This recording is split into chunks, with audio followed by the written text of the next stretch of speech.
అందరికీ నమస్కారం అండి. రైతాంగం పట్ల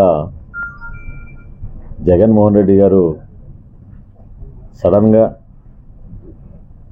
ఆయన నిద్రలోంచి లేచి అన్నం పెట్టిన రైతులకి ఈ ప్రభుత్వం సున్నం కొట్టిందని అవమానకరంగా మాట్లాడడం చాలా బాధ కలిగింది. అంటే ఆయన ఒక విచిత్ర పరిస్థితిలో ఉన్నాడు ఈ జగన్మోహన్ రెడ్డి గారు. నేను ఎందుకు ఆ మాట అంటున్నానంటే, వాస్తవ పరిస్థితులకి దూరంగా ఉంటూ క్షేత్రస్థాయిలో ఉన్న వాస్తవాలు తెలుసుకోకుండా రాష్ట్రంలో జరుగుతున్న ధాన్యం కొనుగోలు ప్రక్రియ కానివ్వండి, ఎన్డీఏ ప్రభుత్వం ఈ 10 మాసాల్లో రైతాంగానికి మేము ఆదుకున్న అనేక అంశాలపైన అవగాహన లేని వ్యక్తిగా, అంటే ప్రస్తుతం ఆయన వర్క్ ఫ్రమ్ బెంగళూరు ఎమ్మెల్యేగా ఉన్నాడు కాబట్టి మన రాష్ట్రంలో జరుగుతున్న కార్యక్రమాల గురించి అవగాహన లేకపోవడం వలన ఆయన తెలియక మాట్లాడుతున్నానని నేను భావిస్తున్నాను. వాస్తవంగా దెయ్యాలే వేదాలు వెల్లించినట్టు అసలు రైతాంగాన్ని గురించి మాట్లాడే అర్హత వీళ్ళకి ఎక్కడుందని నేను అడుగుతున్నాను. ఎందుకంటే మా కూటమి ప్రభుత్వం వచ్చిన తర్వాత గౌరవ ముఖ్యమంత్రి గారు చంద్రబాబు నాయుడు గారు, గౌరవ ఉప ముఖ్యమంత్రి గారు పవన్ కళ్యాణ్ గారి స్ఫూర్తితోటి గత ప్రభుత్వం రైతుల్ని ఏ విధంగా మోసం చేసి 1674 కోట్ల రూపాయలు ధాన్యం కొనుగోలు బకాయిలు చెల్లించకుండా వెళ్ళిపోయిందో మీ అందరికీ తెలుసు. మా ప్రభుత్వం వచ్చిన తర్వాత నెల రోజుల్లోనే ఆ బకాయిలు చెల్లించే విధంగా మేము రైతాంగానికి అండగా నిలబడ్డాం. మిల్లర్లకి 400 కోట్ల బకాయిలు వదిలి వెళ్ళిపోయారు. పౌర సరఫరాల శాఖలో ఎప్పుడు లేని విధంగా 41,000 కోట్ల రూపాయలు అప్పులు పాలు చేశారు. వీళ్ళ రైతాంగాన్ని గురించి మాట్లాడేది, లేదా వాళ్ళ పద్ధతుల్ని మేము అనుసరించాలంట. ఇది మరీ ఆశ్చర్యకరం. వైఎస్ఆర్సీపీ ప్రభుత్వంలో ఉన్న పద్ధతుల్ని మేము అనుసరించాలంట. ఏంటి మీ పద్ధతులు? రైతుల్ని మోసం చేశారు, మీరు కోరుకున్న మిల్లులకే వాళ్ళతో అమ్మిచ్చారు. చివరికి కడియం నుంచి కాకినాడ వరకు రైతులు దూర ప్రయాణం చేసి వాళ్ళకి నచ్చిన మిల్లుని అమ్ముకోలేక ప్రభుత్వం నిర్దేశించిన విధంగా వాళ్ళకి రైతు భరోసా కేంద్రాలను పెట్టి దాని ద్వారా వాళ్ళు చేసిన మోసం మన రైతులందరికీ బాగా తెలుసు. ఏ రూపైనా ఏ కోణం నుంచి అయినా చూసినా రైతులు అల్లాడిపోయారు. కష్టపడి ధాన్యం పండించుకున్న రైతులకి ఎన్ని నెలల తర్వాత వేధించి డబ్బులు ఇచ్చారో రైతులకి బాగా గుర్తుంది.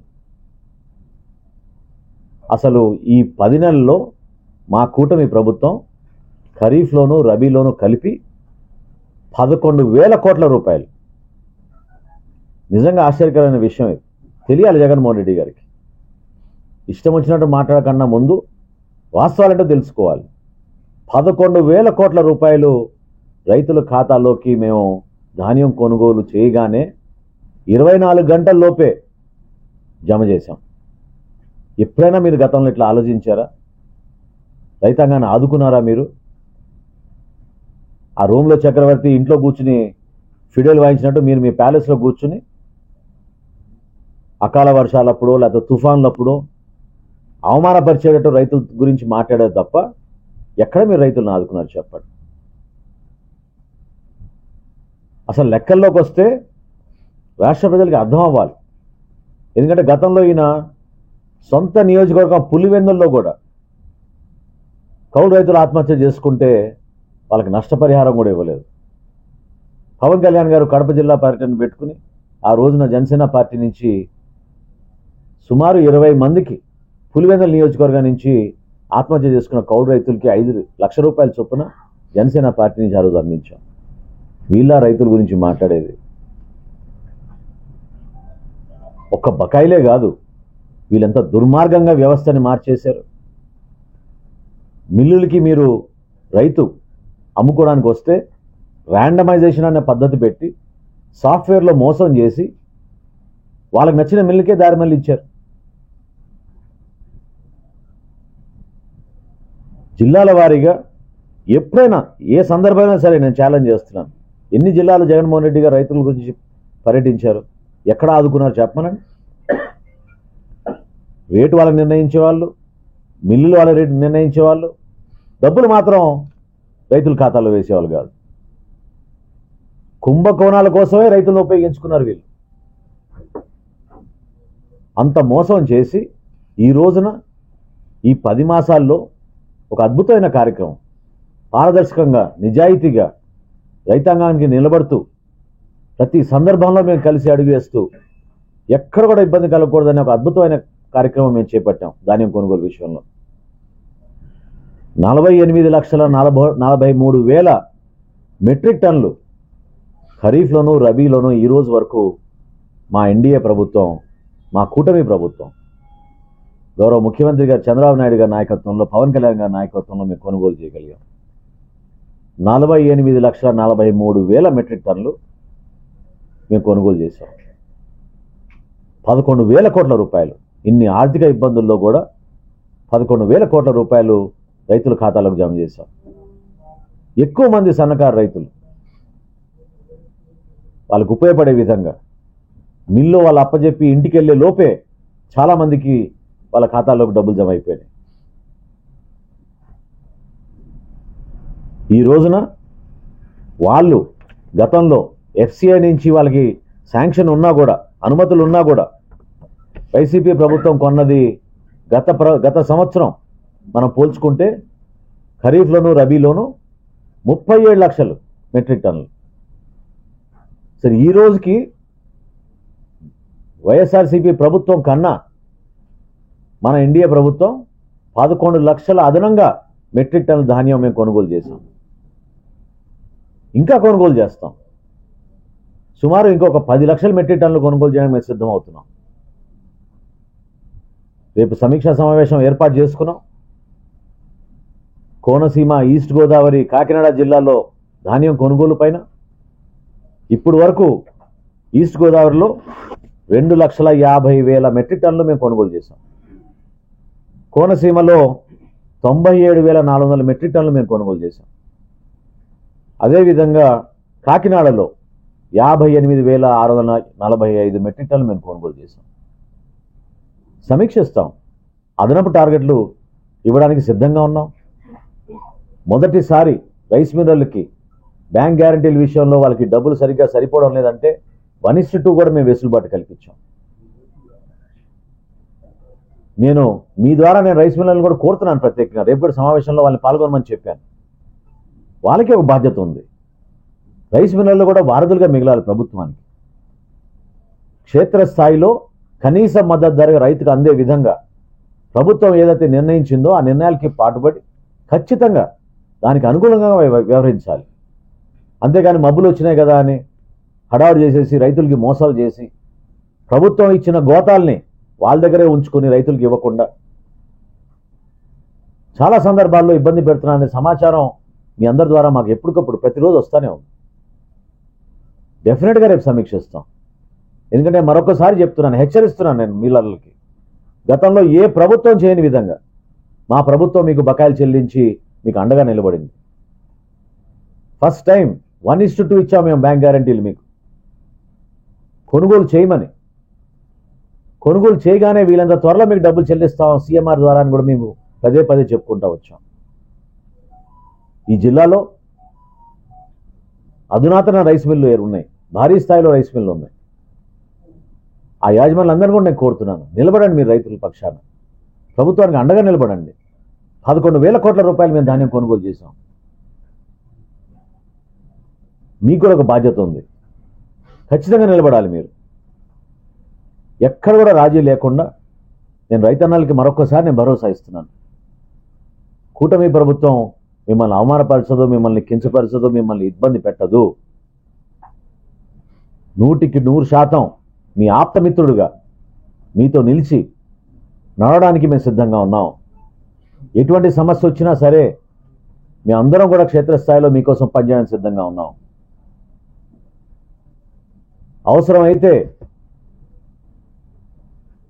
ఉభయ గోదావరి జిల్లాల్లో దాదాపు మరొక 2 లక్షల 2 లక్షల నుంచి 3 లక్షల మెట్రిక్ టన్నుల ధాన్యం కొనుగోలు చేయడానికి సిద్ధంగా ఉన్నాం. రేపటి రోజున సుదీర్ఘంగా ఒకసారి సమావేశం ఏర్పాటు చేసుకుని పూర్తి స్థాయిలో మనం సమీక్ష చేసుకున్న తర్వాత ఎక్కడ ఏ జిల్లాలో ఏ మండలాల్లో ధాన్యం కొనుగోలు జరుగుతుందో దాన్ని ఇంకా మెరుగుపరిచే విధంగా ఏం చేయగలుగుతామో ఆ చర్యలు తీసుకుంటామని మీ అందరికీ మరొకసారి ప్రత్యేకంగా నేను మా కూటమి ప్రభుత్వం నుంచి మీకు భరోసా ఇస్తున్నాను. ఎట్టి పరిస్థితుల్లో కూడా ధాన్యం కొనుగోలు చేసే ప్రక్రియలో ఒక బాధ్యత గల భరోసా ఇచ్చే విధంగా ఒక పాత్ర ప్రభుత్వానికి ఉంటుంది. ప్రైవేట్లో కూడా ఓపెన్ మార్కెట్లో కూడా కొనుగోలు జరగాలి. ఎందుకంటే గతంలో ఇచ్చిన అంచనాల మేరకు, వ్యవసాయ శాఖ ఇచ్చిన అంచనాల మేరకు, ఉదాహరణకి ఈస్ట్ గోదావరిలో 6 లక్షల మెట్రిక్ టన్నులను అంచనాలు ఇచ్చారు. దానికి అనుగుణంగా మేము టార్గెట్లు పెట్టుకుంటాం. కానీ దిగుబడి ఎక్కువ వచ్చిందనే ఒక మంచి విషయంలో రైతులు కొంచెం ఆందోళన చెందుతున్నారు. గతంలో ఎప్పుడు లేని విధంగా ఈసారి 60 బస్తాలు కూడా దిగుబడి వచ్చిందని చాలామంది రైతులు చెప్తా ఉన్నారు క్షేత్రస్థాయిలో పర్యటిస్తున్నప్పుడు. కాబట్టి గోతాల విషయంలో కొరత లేకుండా, ధాన్యం కొనుగోలు విషయంలో కొరత లేకుండా, ధాన్యం కొనుగోలు కూడా కనీస మద్దతు ధరకి కొనుగోలు చేసే ఎట్టి పరిస్థితిలో కూడా దళాలని ప్రోత్సహించకుండా ప్రభుత్వమే మీకు అండగా నిలబడుతుందని ఈ సందర్భంగా మరొకసారి మా ప్రభుత్వం తరఫున ప్రతి ఒక్కరికి ఆ భరోసా ఇస్తున్నాం. మేము గతంలో అకాల వర్షాలు వచ్చినప్పుడు ఖరీఫ్లో కృష్ణా జిల్లాలో ఈ సమస్యను మేము ఎదుర్కొన్నాం. అక్కడ ఆ విధంగానే మీరు ఇందాక సూచించినట్టు ప్రతి మిల్లుకి ఒక డిప్యూటీ తహసీల్దార్ని పెట్టి ధాన్యం కొనుగోలు విషయంలో, కనీస మద్దతు ధర విషయంలో ఎక్కడ కూడా పొరపాటు జరగకుండా ఉండడానికి రైతుకి మేము అండగా నిలబడ్డాం. నేను రేపు సమీక్షించినప్పుడు తప్పకుండా ఆ విధంగానే ఉత్తర్వులు ఇస్తాను ఈ 2 జిల్లాల్లో కూడా. ఎందుకంటే అన్నపూర్ణ లాంటి జిల్లాలు, ఉభయ గోదావరి జిల్లాలు, రైతులు ఎవరు కూడా దీని గురించి ఇబ్బంది పడకూడదు. మీరు ప్రభుత్వం పైన మీరు నమ్మకం కోల్పోబాకండి. ఖరీఫ్లో ఏ విధంగా అద్భుతంగా మేము కొనుగోలు చేశామో, రబీలో కూడా గతంలో ఏ ప్రభుత్వం చేయని విధంగా మనస్ఫూర్తిగా చెప్తున్నాం మీకు 11 లక్షల మెట్రిక్ టన్నులు గత సంవత్సరం కన్నా ఎక్కువ మేము కొన్నాం.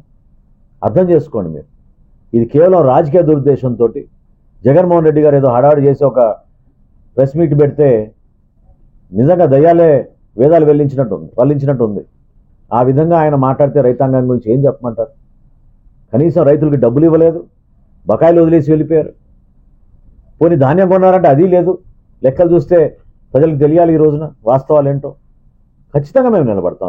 రేపు లోతుగా సమీక్షించుకుని వివిధ జిల్లాల కలెక్టర్లను రమ్మన్నాను, జాయింట్ కలెక్టర్లు రమ్మన్నాను, అధికారులను రమ్మన్నాను. అదేవిధంగా మిల్లర్లను కూడా ఆహ్వానించాం, రైతు సోదరులు కూడా ఆహ్వానించాం. మీ సమస్య ఎక్కడ కూడా పరిష్కారం చేయకుండా మేము ఉండం. 100% పరిష్కారం చేస్తాం. ఆ నమ్మకంతో మీరు ఉండనని మనస్ఫూర్తిగా తెలుపు. ఒక్క వారం రోజులు ఓపిక పట్టండి వాటి గురించి. తేమ అన్నిటికీ తేమ శాతమే సమస్యగా ఉందండి. దానికి మధ్య మార్గం ఏమన్నా చూపించగలరా? ఇప్పుడు ఇందా మిత్రులు చెప్పినట్టు ఇప్పుడు గౌరవ ముఖ్యమంత్రి గారు ఖరీఫ్ మాసంలో కృష్ణా జిల్లాలో ధాన్యం కొనుగోలు గురించి పర్యటించినప్పుడు నిర్ణయం తీసుకున్నాం మేము. అదేంటంటే వచ్చే సంవత్సరం అంటే ఖరీఫ్ మాసానికల్లా ఈ తేమ శాతం మెజర్ చేసే మీటర్లు ఏవైతే ఉన్నాయో, మెషిన్లు ఏవైతే ఉన్నాయో, ఒకటే బ్రాండ్ ఒకటే కంపెనీ దగ్గర నుంచి రైతు సహాయ కేంద్రాల్లో అదే పెడతాం. అదే మెషిన్ మళ్ళీ ఆ కొనుగోలు చేసే మిల్లు దగ్గర కూడా మేము ఏర్పాటు చేస్తాం. సో తేమ శాతంలో ఎక్కడ కూడా తేడా రాకుండా మేము జనరేట్ చేసిన స్లిప్పు, ఆ స్లిప్కే అనుగుణంగా ఉండేటట్టు రైతుకు ఎక్కడ కూడా మోసం జరగకుండా ఉండడానికి కోసం ఒక పారదర్శకమైన విధానం, ఒక మార్పు తీసుకొస్తున్నాం.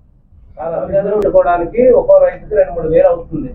కాబట్టి ఏమన్నా 17 నుంచి 22 వరకు ఏమన్నా కేంద్రంతో మాట్లాడే అవకాశం చేస్తారా? ఏమన్నా దానికి ఏమన్నా ప్రత్యామ్నాయ మార్గాలు రైతు ఇబ్బంది లేకుండా చేయదలుచుకున్నారా? మీరు ఇంకొంచెం అప్డేట్ చేసుకోవాలండి. 17% నుంచి 24% వరకు మేము వెసులుబాటు కల్పించామండి. మీరు వినండి, ఒక్క నిమిషం వినండి. నడుచుకోవాల్సిన పరిస్థితి ఖచ్చితంగా ఉంటుందండి. యంత్రాల ద్వారా ఈరోజు జరుగుతున్న ఎక్కువ కటింగ్ ఏదో జరుగుతుందో దాని ద్వారా ఏంటంటే కేవలం తేమ శాతమే కాదు, కొంచెం గడ్డి అటువంటివి కూడా ఎక్కువగా వస్తూ ఉన్నాయి. సో దీనివల్ల కొంతమంది రైతులకి నష్టపోయే విధంగా ఈ మిల్లర్లు వ్యవహరిస్తున్నారు. ఆ పొరపాటు జరగకుండా నేను నాకు చెప్పినట్టు తేమ శాతం విషయంలో మాత్రం పొరపాటు జరగదు. 17% నుంచి 24% వరకు మాత్రం ఆ వెసులుబాటు ఉంది. తప్పకుండా దాన్ని ఇంకా సిస్టమేటిక్గా జరిగేటట్టు ఎక్కడ పొరపాటు జరగకుండా ఆయన కనీసం 50 కోట్లు కూడా ఇవ్వలేదు 5 సంవత్సరాల్లో ధరల స్థిరీకరణ గురించి. ఆయన ఏం మాట్లాడతాడండి ఈ రోజున చెప్పండి. నిజంగా చెప్తున్నాను, అసలు అది చాలా అవగాహన లేని వ్యక్తిగా నిన్న మాట్లాడారు జగన్మోహన్ రెడ్డి గారు. రైతుల కోసం నిజంగా ఆయన ఆలోచించుంటే 5 సంవత్సరాల్లో వాళ్ళు ఏం కార్యక్రమాలు చేశారు, ఏ విధంగా నిలబడ్డారు చెప్పమనండి. అదే కూటమి ప్రభుత్వం ఈ 5 సంవత్సరం ఈ 10 నెలల్లో ఎన్ని మార్పులు తీసుకొచ్చాం. కొన్ని పంటల విషయంలో అనేక కారణాల వలన ధరలు పూర్తి స్థాయిలో రైతుకి అనుకున్నట్టుగా అది రాలేదనే ఆవేదన ఉన్నది. కానీ దాన్ని మార్చుకునే విధంగా కరెక్ట్గా మేము మన కమర్షియల్ క్రాప్స్ని ఫోర్కాస్టింగ్ విధానం కూడా కొత్తగా తీసుకొచ్చే విధంగా క్యాబినెట్ ఉపసంఘం ఒకటి గౌరవ ముఖ్యమంత్రి గారు వేశారు. అందులో భాగంగా మేము నిపుణుల్ని మేము జాయిన్ చేసుకున్నాం. ప్రతి నెల సమీక్షిస్తున్నాం. ఎప్పుడైనా సరే కొన్ని పంటల విషయంలో ఎక్కడ కూడా రైతు నష్టం కలగకుండా ఒక మార్పు తీసుకురావడానికి కోసం ఒక ప్రయత్నం ప్రభుత్వం నుంచి తప్పకుండా మేము కొన్ని సూచనలు ఇస్తూనే ఉన్నాం. సార్ ఇప్పుడు ధాన్యం కొనుగోలు చేయాలని చెప్పి రైతులు రోడ్డు ఎక్కి ఆందోళన చేస్తున్నారు. రీసెంట్గా ఇప్పుడు జగ్గంపేటలో కూడా వాళ్ళ వెహికల్ బంద్ చేసి రోడ్డు ఎక్కి ఆందోళన చేస్తున్నారు. అది అంటే ఒక విధంగా మేము గర్వపడుతున్నాం అండి. ఇందాక అన్నట్టు ఏ ప్రభుత్వం చేయని విధంగా మేము 48 లక్షల మెట్రిక్ టన్నులు మేము ధాన్యం కొనుగోలు చేసాం. 11,000 కోట్ల రూపాయలు వాళ్ళ ఖాతాల్లోకి 24 గంటల లోపే జమ చేసాం. సో మిగతా వ్యవస్థ అంటే మిల్లర్లు కానివ్వండి, దళాలు కానీ వాళ్ళని నమ్మకుండా ప్రభుత్వమే కొనుగోలు చేయాలని ఒక ఆలోచనతోటి, ఒక కోరికతోటి రైతులు ఎదురు చూస్తున్నారు. తప్పులేదు. కానీ ప్రభుత్వం నుంచి కూడా దానికి ఆ విధంగా మేము సిద్ధం అవ్వాలి. మా రైతు సహాయ కేంద్రాల్లో మేము గోతాలు ఏర్పాటు చేసుకోవడం, అధికార యంత్రాంగాన్ని ఏర్పాటు చేసుకోవడం. నేను మరొకసారి చెప్తున్నా మీకు, గత సంవత్సరం ఈ రోజు వరకు కొన్నది, ఈ రోజు కాదు మొత్తం రబీ సీజన్ వరకు కొన్నది 37 లక్షల మెట్రిక్ టన్నులు. అదే మన కూటమి ప్రభుత్వం ఈ రోజు వరకు 48 లక్షల మెట్రిక్ టన్నులు కొన్నాం. ఇంకొక 8 లక్షల నుంచి 10 లక్షల మెట్రిక్ టన్నులు కొనడానికి మేము సిద్ధమవుతున్నాం. కొంచెం సమయం ఇవ్వండి. రేపు సాయంత్రానికల్లా ఒక సుదీర్ఘమైన సమావేశం ఏర్పాటు చేసుకుని వివరాలన్నీ తీసుకుని ఖచ్చితంగా మండల వారీగా టార్గెట్లు పెంచుకుని రైతులకు ఇబ్బంది కలగకుండా చూసుకునే బాధ్యత మేము తీసుకుంటాం. ఇప్పుడు ధాన్యానికి కాటా అంటే 75 కేజీలకి 1750 రూపాయలు మా మద్దతు ధర ఉంటుంది పెట్టారు. ఫీల్డ్ లెవెల్లో వాస్తవంగా వెళ్తే 1250 రూపాయలకి రైతు అమ్ముకునే పరిస్థితి. ఎందుకంటే మేము కౌలు రైతులు, మాకు సీఎంఆర్ అమ్ముకునే అవకాశం లేదని కౌలు రైతు వ్యక్తం చేస్తున్న పరిస్థితి. 100కి వ్యవసాయం చేసే వాళ్ళలో 70% మంది కౌలుదారులే. వాళ్ళకి గతంలో కౌలు హక్కుదారులు చట్టం ఉండేది లేదని చెప్తున్నారు. దీన్ని ఎట్లా రెక్టిఫై చేస్తున్నారు? అది కరెక్ట్ కాదండి. మీ దగ్గర ఉన్న సమాచారం ఈ క్రాప్ విధానం, ఈ పంట విధానంలో ఖచ్చితంగా ఎవరైతే కష్టపడి పండిస్తున్నాడో రైతు అతనికే ఆ అర్హత దొరికేటట్టు అన్ని విధాలుగా ఏర్పాట్లు ఇప్పుడు కాదు, ఒక 10 నెలల క్రితం నుంచే మేము చేసుకుంటూ వస్తున్నాం. సో కౌలు రైతు కోసమే నిలబడుతుంది మా ప్రభుత్వం. కౌలు రైతు నష్టపోయే ప్రసక్తే లేదు. గతంలో పవన్ కళ్యాణ్ గారు కానీ, చంద్రబాబు నాయుడు గారు కానీ అనేక సందర్భాల్లో ఏ విధంగా కౌలు రైతుల కోసం అండగా నిలబడ్డామో మరొకసారి రాష్ట్ర ప్రజలకి గుర్తు చేస్తున్నాం. Thank you.